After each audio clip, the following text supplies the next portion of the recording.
சித்தார்த்த கௌதம புத்தரை பற்றி பார்க்க போகிறோம்.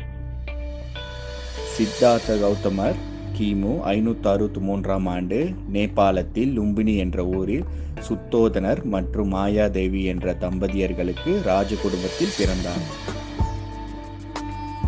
புத்தர் பிறந்த 7வது நாளில் அவர் அம்மா மாயாதேவி இறந்து போனார்.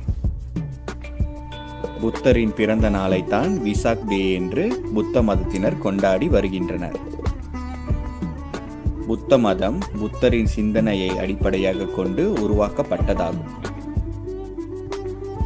இவர் கிமு 563க்கும் கிமு 483க்கும் இடையில் வாழ்ந்தவர். புத்தர் பிறந்ததை அறிந்த ஞானி ஒருவர் அவன் ஒரு பெரிய அரசனாக வருவான் அல்லது வாழ்க்கையை துறந்த ஒரு ஞானியாக வருவான் என கூறினார். புத்தரின் 16வது வயதில் அவருக்கும்